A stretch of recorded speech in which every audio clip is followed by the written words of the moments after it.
Fulton, Missouri, un pequeño y tranquilo pueblo del centro de Estados Unidos. No ha cambiado mucho desde 1946. A menos de un año del fin de la guerra, las banderas se izaron para dar la bienvenida a Winston Churchill. Pero Churchill llegó a Fulton para dar un sombrío mensaje al mundo. From Stettin in the Baltic to Trieste in the Adriatic, an iron curtain has descended across the continent. Behind that line lie all the capitals of the ancient states of Central and Eastern Europe. Warsaw, Berlin, Prague, Vienna, Budapest, Belgrade, Bucharest, and Sofia. All these famous cities and the populations around them lie in what I must call the Soviet sphere. The speech was not well received in the United States. It was thought to be too tough a speech. And the president was criticized by some for having Churchill over. Just goes to show how history changes. Now it's one of the great speeches that's ever been made because it helped warn the world about the danger of the Soviet aggrandizement.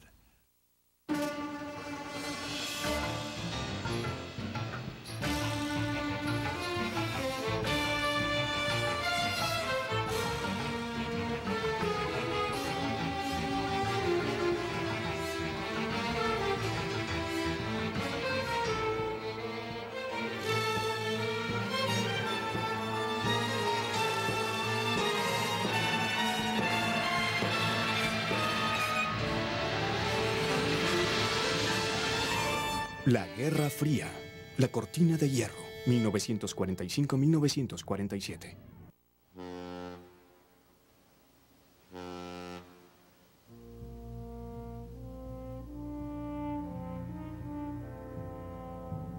Del extranjero llegaban los estadounidenses. Por segunda vez en el siglo, Estados Unidos se había visto involucrado en una guerra mundial, lejos de sus costas.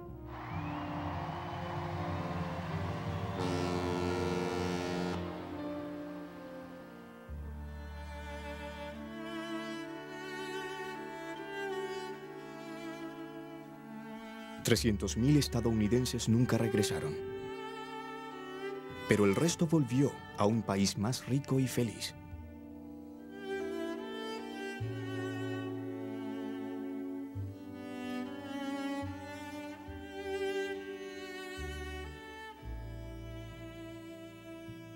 I sort of eased back into contentment. I said, gee, this is wonderful. People seem to have a little cushion of money now. You know, which, you know, back in the Depression years, no one had any money. You just had about enough money to put food on the table and put a roof over your head and keep your insurance policy in effect, you know. Before the war, we had 15%, maybe sometimes more, unemployed, and a very stagnant, unhappy economy.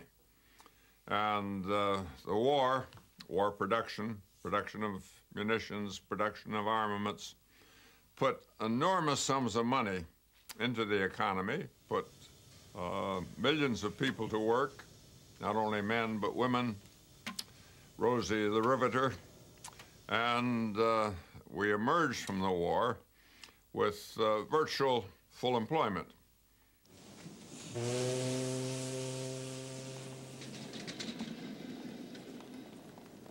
As soon as the war was over, the factories, they realized, hey, the Americans have been without a car since before the war. Let's get back into automobile production. And of course, the people were anxious for automobile. There was gasoline available, foodstuffs became available. So the economy definitely was on the rise. La guerra y el deseo de gastar dinero surgido en la posguerra reactivaron el capitalismo estadounidense.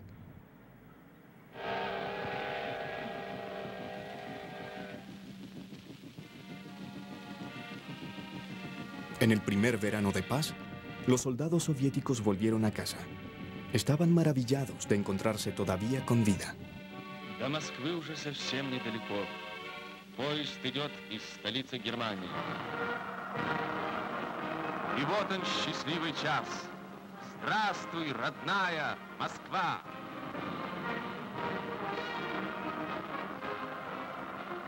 Здравствуйте, герои-победители! Entre las multitudes que les dieron la bienvenida, solo los afortunados encontraban a sus hijos o esposas.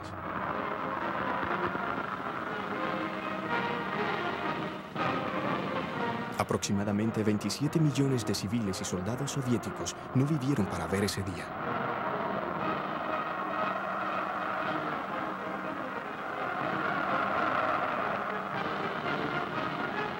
И целовали людей незнакомых, радовались.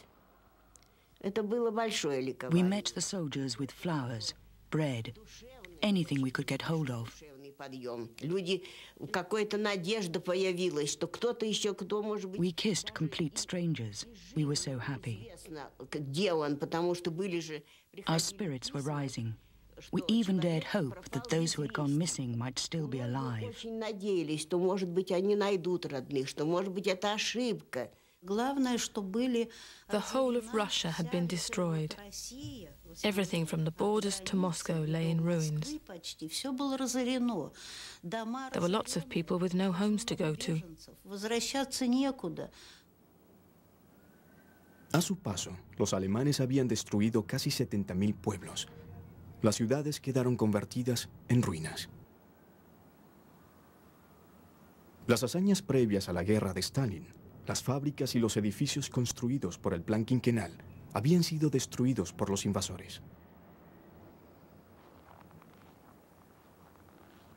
То, что было до войны, как будто бы и неплохо. Things which before the war hadn't seemed too bad were completely destroyed. Люди жили в погребах, в подвалах, в ямах. People were living in ruins. Такие страдания, It's impossible to describe the suffering. невозможно описать. Это только You can only understand it if you've lived through it and seen it with your own eyes. когда это увидел своими глазами. Para los rusos, el fin de la lucha trajo un instante de completa alegría. Ну что вам я могу сказать? В Берлине, в центре. Другой раз так забудешь, не вдумаешься глубоко, посмотришь. Напротив Рейхстаг, а здесь Бранденбургские ворота, которые Геббельс-то камнем, который заложил. Все равно прошли.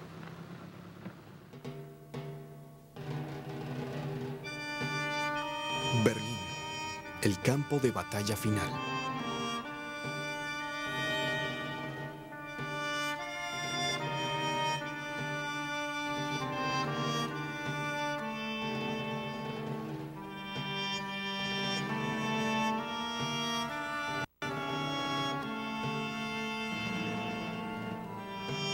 La capital del imperio de Hitler había caído ante el ejército rojo.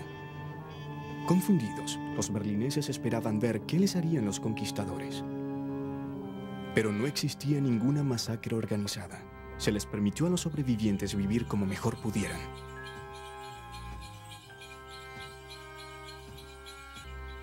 Stalin incluso ordenó a sus tropas alimentar a los berlineses, pero los soldados saqueaban las casas y acosaban por toda la ciudad a las mujeres en desgracia.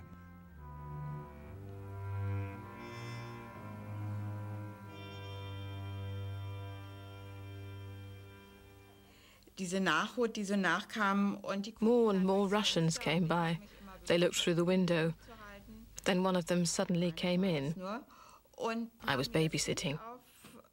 He took the child from my lap and gave it a toy and some cigarettes to play with. Zigaretten und irgendein Spielzeug zum Spielen. Und das war dann die erste Vergewaltigung. That was the first time I was raped. It was terrifying. Und mir war das alles so furchtbar und ich konnte Afterwards, I couldn't speak. mich gar nicht richtig äußern.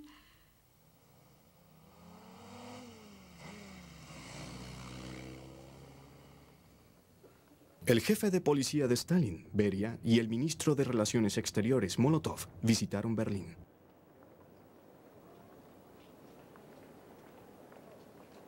Alemania fue dividida en 4 zonas de ocupación y cada uno de los aliados tomó un sector de la capital alemana.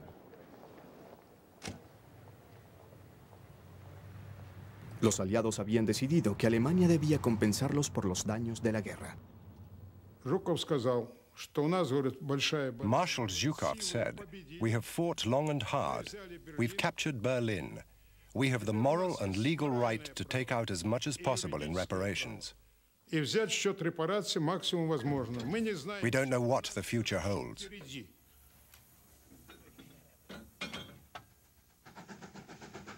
La población alemana fue obligada a ayudar a los rusos a apropiarse de recursos industriales.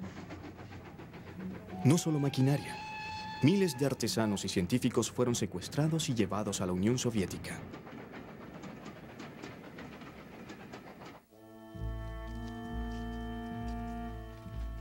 Europa Central estaba retrocediendo el oscurantismo.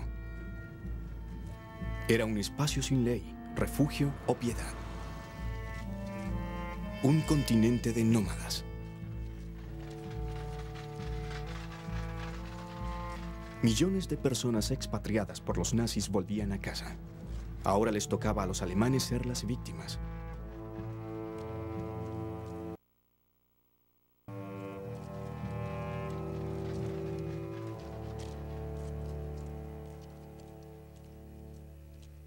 Desde el Mediterráneo hasta el Báltico, los vencedores moldeaban a Europa a su imagen y semejanza. Polonia, la ruta de invasión hacia Rusia, obsesionaba a Stalin. Polonia Oriental había sido anexada a la Unión Soviética. Como compensación, los aliados extendieron el país hacia el oeste, dándole a Polonia la región oriental de Alemania. Los alemanes fueron expulsados.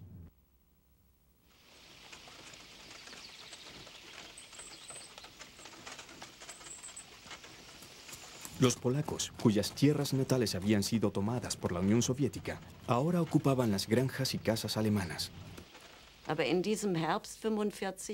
In the fall of 1945, a young Polish woman, 19 years old, and an older man from the militia entered our house.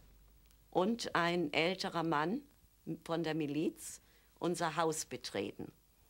Sie fragten The girl asked, "Who does this house belong to?" And my mother said, "To us." Ja, mir.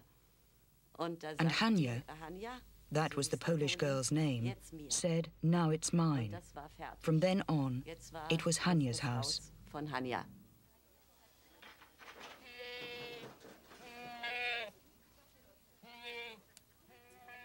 Morgens 6 Uhr 6 in the morning, the militia came and banged the butts of their weapons against the door. und sagen raus. Out. Und jetzt, da habe ich als Even Kind though I was gelernt, only a child, auch I knew als this Kind, was ich it. weiß es ganz genau. Jetzt ist es echt. Por toda Europa, unos 12.000 alemanes fueron expulsados de la tierra donde habían vivido durante siglos.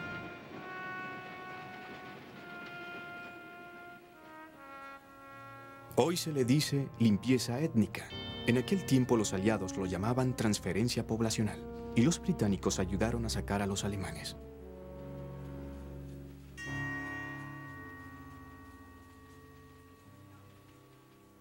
Primer ministro del rey era Clement Attlee. Los votantes británicos se habían tornado hacia la izquierda, por lo que Churchill salió.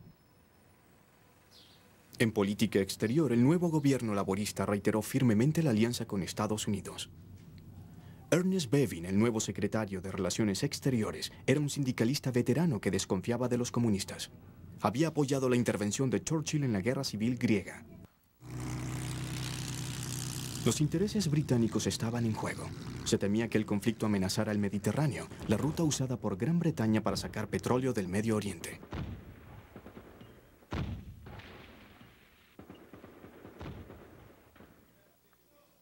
El movimiento de resistencia más fuerte, los comunistas, llegaron al poder. Pero no sabían que Stalin le había dicho a Churchill que no tenía interés alguno en una Grecia comunista. El ejército británico la ocupó.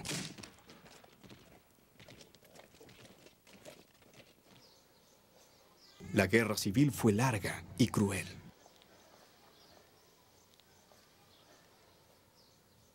Pero Stalin mantuvo su palabra y dejó a los comunistas griegos por su cuenta. La Unión Soviética ahora dominaba a las naciones ubicadas en su frontera occidental. Al principio, Stalin no impuso un sistema soviético en su nuevo imperio. En lugar de ello, formó gobiernos de coalición prosoviética. Pero los comunistas se aseguraron de tener a la policía y los cuerpos de seguridad en sus manos. En la conferencia de Yalta se le había dado a Rusia el control de Europa Central. We knew perfectly well what the Russians interpreted as democracy and all that, but then we were allies fighting a war together. We couldn't very well say to Stalin, now we are going to write down our interpretation of Western democracy and you've got to sign up and say this is your interpretation. It wasn't possible. We began to receive cables from American representatives in what we were all later to call the satellite countries on the behavior of Soviet troops with respect to the people of Poland, of Bulgaria, Romania, Yugoslavia, and so on. So trouble was in the air. What would happen is that such and such a prominent member of the Peasant Party of Bulgaria would be kidnapped, simply would disappear. Or other figures who were not acceptable for inclusion in the People's Democratic new regimes would be disappeared.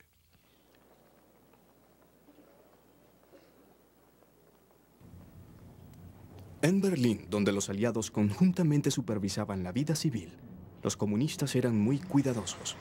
The idea was at the beginning to cooperate and gradually to build up the party, making the best organized party, the most militant party, the most active party, and gradually increase the influence on the other parties, and gradually take over the whole situation, but not at once.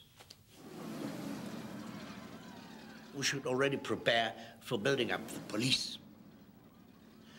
The man for personnel, who changes personnel. The man for education. So we were flabbergasted. We only 3 or 4 comrades and everybody else are social democrats and bourgeois democrats and so on.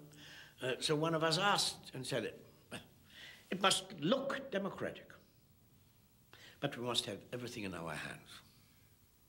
Many Germans perfectly well understood that brown, the Nazi colors, were becoming red overnight. After all, the methods in some ways were the same, or at any rate very similar, of forcing people to do things against their will. For me, my only comparison was always the Soviet Union under Stalin. And comparable to the Soviet Union under Stalin, 1935 to 45, 45 to 46, 47 in Germany was wonderful. It was much less terror than which I had witnessed the 10 years before in the Soviet Union. El comunismo soviético había pasado la prueba de la guerra. El Ejército Rojo era el más grande de la Tierra y el general Eisenhower había ido a presentar sus respetos a la nueva superpotencia del mundo. Pero Stalin temía que las potencias capitalistas lo emboscaran. En su país se mantenía en vigilia contra los traidores. Los que habían sido prisioneros de los alemanes y habían echado un vistazo a Occidente podían perder la lealtad. Miles estaban siendo arrestados. Los estadounidenses sabían lo que estaba sucediendo. We had a maid whose husband was a prisoner of war. When he finally was repatriated and came back, it was this great reunion. You know, life was wonderful again. The family was reunited. 6 months later, he was arrested because he had been a German prisoner of war. Some were there because of a general decree by Stalin. Some were deserters and thieves. Some White Russian emigres. Some Poles from the Home Army. I entered a whole new world. Prison camps were my university.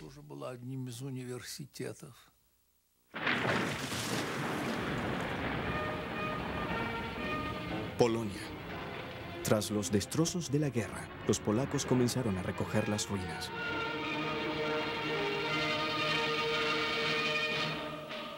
Los polacos habían luchado contra los alemanes en todos los frentes, tanto por el este como por el oeste. Ahora trabajaban juntos para reconstruir su país.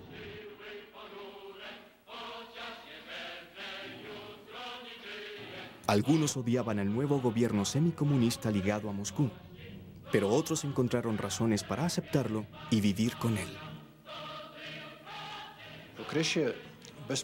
The most important thing for me was for my mother and sister to come from Siberia, and for us to begin rebuilding the country.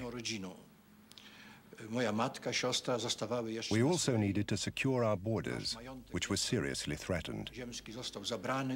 Staying in the army gave me that chance.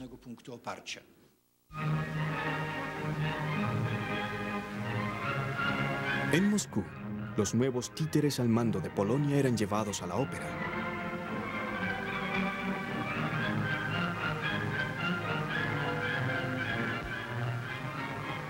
Los polacos acordaron una alianza estrecha con la Unión Soviética.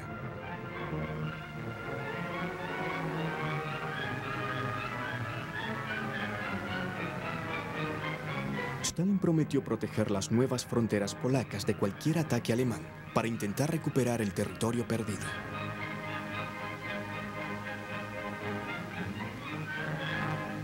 Stalin se aprovechaba de su poder. Sus compañeros sentían terror en su presencia.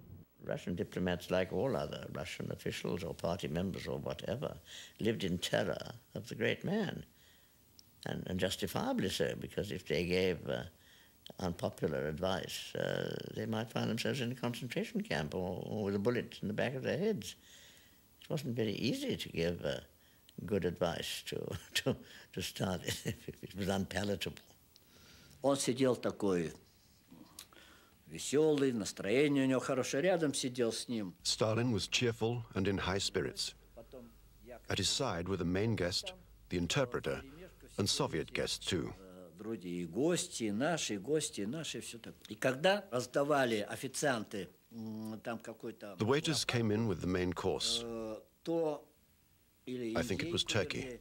То один официант, когда наливал... One of them, whilst he was pouring the sauce, dropped some red liquid on Stalin's sand-colored jacket. На этот китель, да? Красный такой, жидкость, это самый сок красный, да? И этот он как струйка крови, знаете, так потекла по всему этому красивому, нарядному, торжественному мундиру. They were in a state of shock about what would happen, because the stains looked like drops of blood. Замерли в испуге, что будет вообще. But Stalin didn't react. He continued to talk with his neighbor.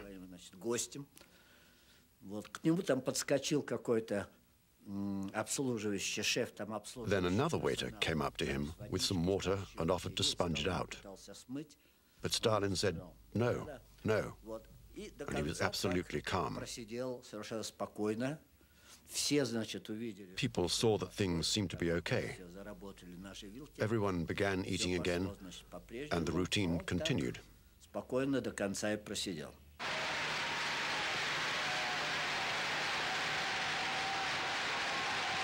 Para las elecciones soviéticas, Stalin hizo una imponente aparición.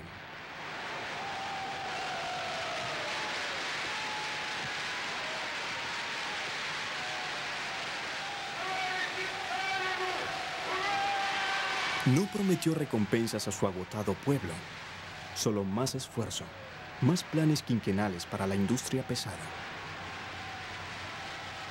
Luego, con palabras turbias, advirtió que el capitalismo y el imperialismo hacían inevitables guerras futuras. ¿Significaba esto una guerra entre la Unión Soviética y Occidente?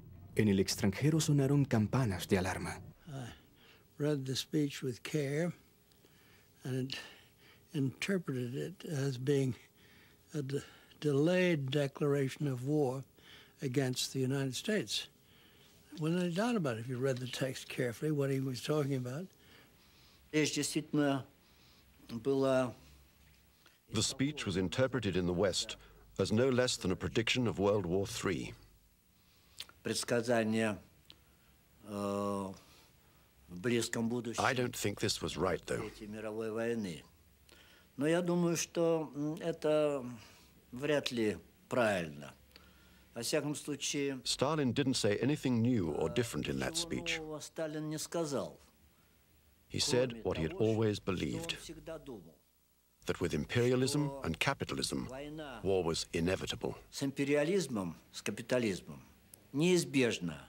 What the Russians were thinking in terms of was that, and I think Stalin thought in these terms, was that communism was one day going to rule, be the dominant ideology in the world, and all countries gradually were going to become communist.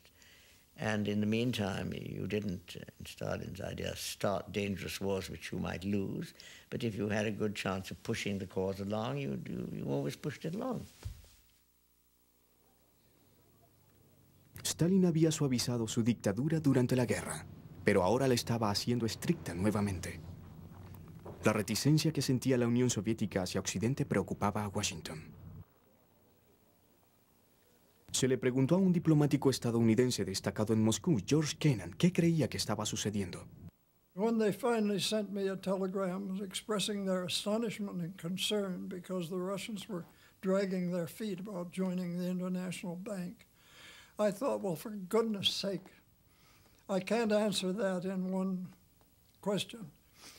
They're going to have to give me space. And I sat down and tried to give a picture of this government as it emerged from the war. One of the strengths of Kennan was his awareness that the Russia in which we were living, Stalin's Soviet Russia,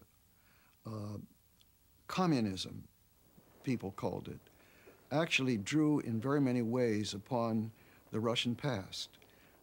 I had to go right back to page 1 and to try to tell them things that I felt they'd forgotten during the war. This all hangs together with this whole question that this was the same group of people who had dealt with Hitler, tried to deal with Hitler at our expense, and never had changed their views about us. El cable enviado por Kennan desde la embajada en Moscú y su historia. Una profecía de 8,000 palabras que decía que la Unión Soviética quería expandirse por el mundo y que debía ser frenada. The day that telegram was drafted, I unfortunately or fortunately had the night duty at the code room and was rather perturbed about it because I happened to have a very heavy date that night. There was a dance at one of the other embassies, and I wanted to get out as early as possible. About 6:30 or 7, George comes walking in with this 6-part cable which he wants to send out. And I took a look at it and I said it was nice, but let's not send it out. Let's wait till tomorrow. And I tried to talk him into not sending it. He said, Washington wants it, they're going to get it, and you stay here and do it. El telegrama de Kennan alarmó a Washington. El mensaje fue reforzado días después con la llegada de Churchill a los Estados Unidos como invitado del presidente Truman. They began to get to know each other. Mr. Fred, our president, said to Mr. Churchill, I will be on this trip quite a while, and I would be glad if you would call me Harry. Well, Mr. Churchill said, I'll be glad to if you will call me Winston. Mr. Truman said, I don't believe I can do that. He said, I consider you the first citizen in the world, and I just don't believe I can call you Winston. Winston Churchill said, if you can't call me Winston, then I can't call you Harry. The president said, on that basis, we'll do it. So it went Winston and Harry from that time, and they got on very well. Churchill tenía programado dar una conferencia en una universidad en Fulton, en el estado natal de Truman. En privado le mostró a Truman lo que iba a decir. El presidente, que no sabía si la opinión pública estadounidense estaba preparada para un ataque contra su aliado de guerra soviético, le permitió a Churchill tantear el terreno. Mr. Churchill, he's one of the great men of the age. He's a great Englishman.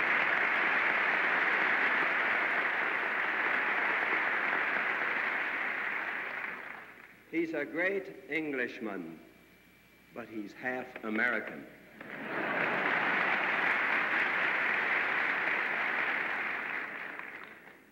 From Stettin in the Baltic to Trieste in the Adriatic, an iron curtain has descended across the continent.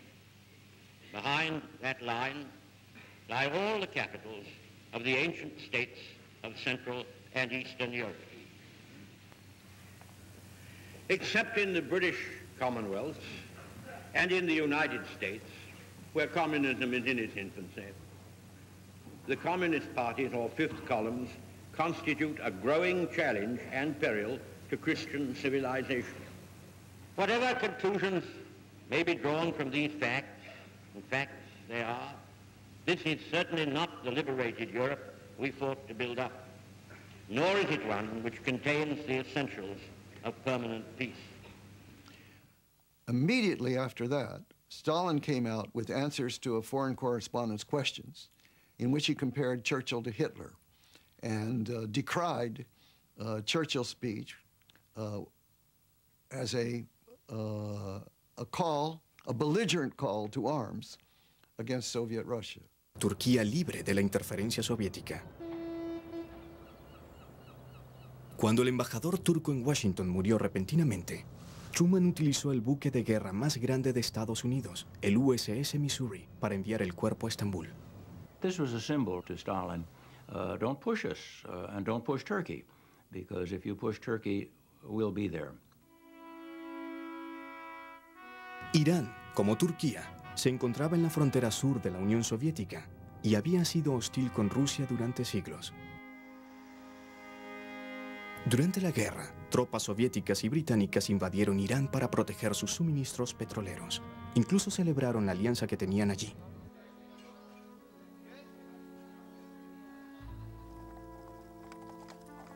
Se creía que el viejo Shah era pro-alemán y fue destronado y sustituido por su hijo Mohammad Reza Pahlavi.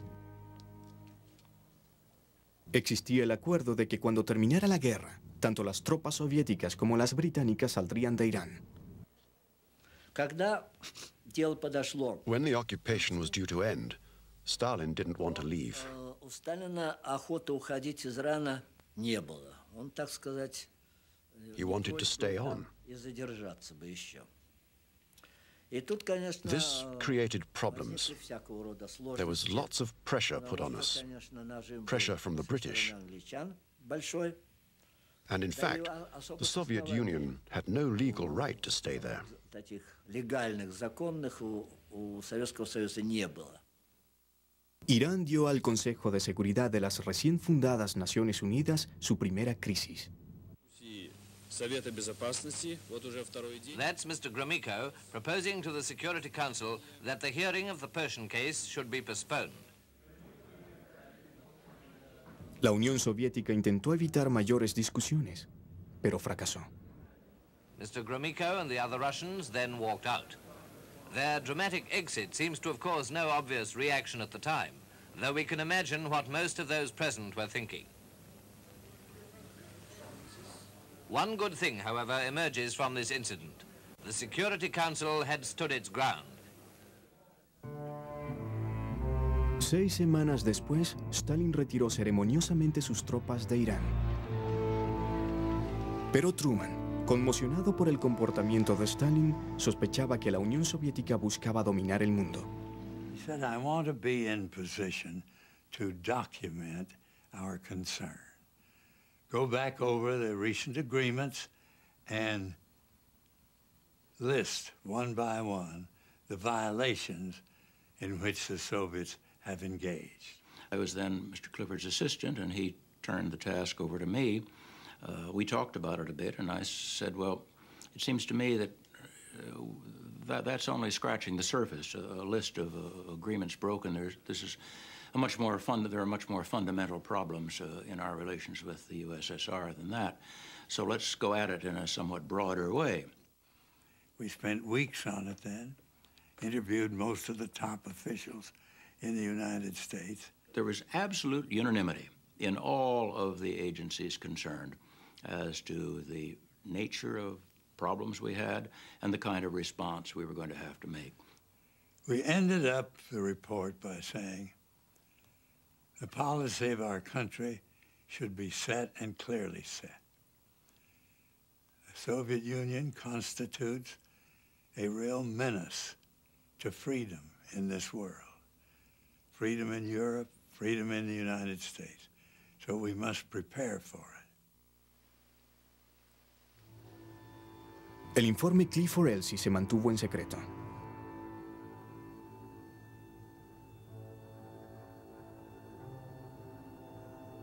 El informe planteaba que una guerra con la Unión Soviética sería más terrible y letal que cualquier cosa antes vista.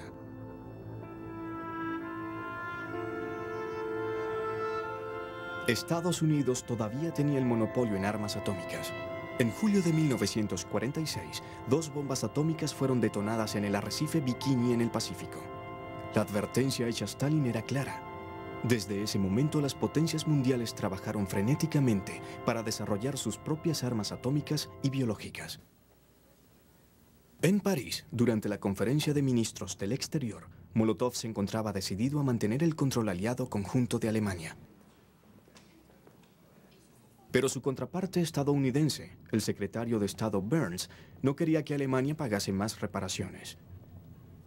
Para Molotov, Burns estaba demasiado preocupado por la opinión alemana. Estaba indignado. Molotov was nicknamed Mr. No. But if he had been a Mr. Yes, Stalin would not have kept him on. Stalin needed a Mr. No, someone capable of finding out the maximum information about the other side's position. Molotov would squeeze the other side to its absolute limit. When he had totally exhausted these methods, it was Stalin's turn. He would come back and resolve matters with a friendly smile. Fue en París donde finalmente comenzó a deshacerse la alianza de la guerra. Los estadounidenses y los británicos estaban impacientes por estabilizar la economía de sus zonas de Alemania sin interferencia soviética.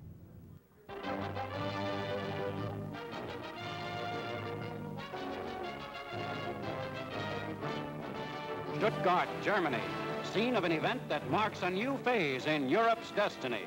Secretary of State James F. Burns is here to set forth the policy of the United States on Germany, a speech widely interpreted as marking the end of America's appeasement of Russia. Burns tells the Germans and the world, it is not in the interest of the German people or in the interest of world peace that Germany should become a pawn or a partner in a military struggle for power between the East and the West. I listened to the Burns-Stuttgart speech with marked approval because, in fact, I had written most of it. And those of us who worked on it, and Burns, were not thinking in anti-Soviet terms. The American people want to return the government of Germany to the people of Germany. The American people want to help the German people to win their way back to an honorable place among the free and peace-loving nations of the world. En 1945, los aliados permitieron a Polonia anexarse las provincias orientales de Alemania hasta el río Oder.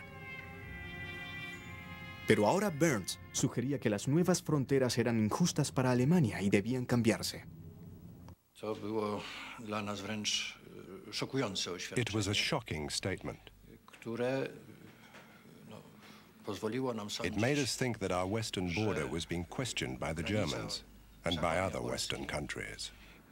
Jest i będzie kwestionowana przez mocarstwa zachodnie, przez Niemcy. It was one of the most important things that strengthened our ties with the Soviet Union. Umacniał nasze sojusznicze stosunki ze Związkiem Radzieckim. More pictures have arrived from Moscow. They show the everyday scene in the Soviet capital's famous Red Square. And what's in their shops? Well, here's a glimpse of the sort of things now on display. These new fashions, our cameraman tells us, are so expensive that they're quite beyond the means of ordinary people in Russia today. La gente común estaba peor de lo que mostraban las noticias. Был период ужасный. Вы знаете, It was a very hard time. I had a son who was 1.5 years old. He used to get a plate from the cupboard and walk after me saying, "Give me, give me." But I had nothing to give him. We used to go to the market and buy horse feed. En las granjas colectivas, el daño de la guerra y la muerte de muchos trabajadores en el frente provocaban una escasez de comida creciente. I took a trip down through the Ukraine, and it was the time of the 47 famine that was going on down there, about which nothing was heard in the outside world. Soviets were talking about great grain harvests and everything else. We got down there, on the train stops you would see children with distended bellies begging for bread. At the in Odessa itself, people lying out on the streets outside the hospitals where they couldn't take them in, starving to death. There was malnutrition everywhere. También en Alemania el hambre y las enfermedades se propagaban.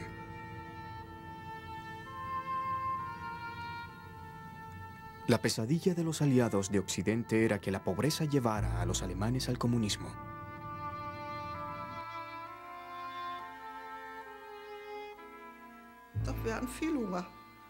There was never enough food. We were always hungry.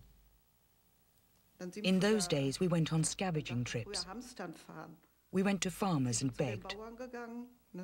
Sometimes we got something, other times nothing.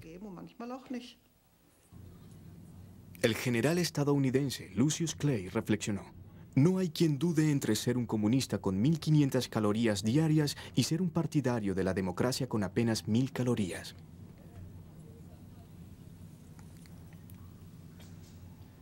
La ayuda a Alemania le costaba a Gran Bretaña más de $1 millón diarios, pero las provisiones británicas no fueron suficientes para salvar a miles de alemanes, quienes murieron ese invierno por falta de comida y combustible.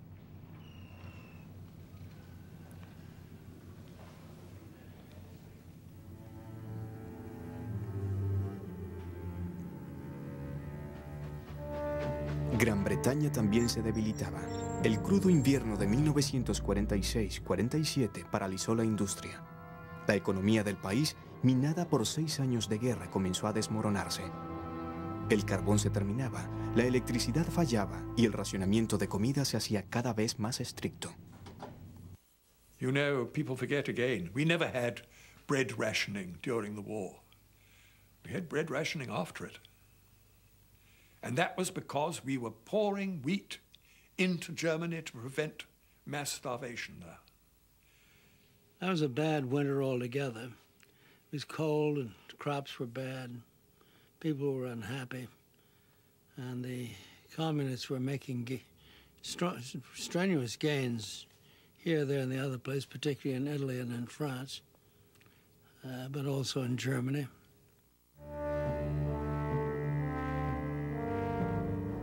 Los británicos ya no podían costear los pesados compromisos que tenían en el Mediterráneo. Les dijeron a los estadounidenses que iban a salirse de la zona. The message came and it was flat. It said, Great Britain is withdrawing from both economic aid and military aid to Greece and Turkey. This simply crystallized the opinions in the executive branch that the United States had to move and move very, very quickly. The prospect didn't look good at all for Europe or for the United States or for anybody. En Washington, el presidente Truman se dirigió al Congreso. Desde ese momento anunció: Estados Unidos frenará el avance del comunismo en cualquier parte del globo. Al fin se declaraba oficialmente la Guerra Fría.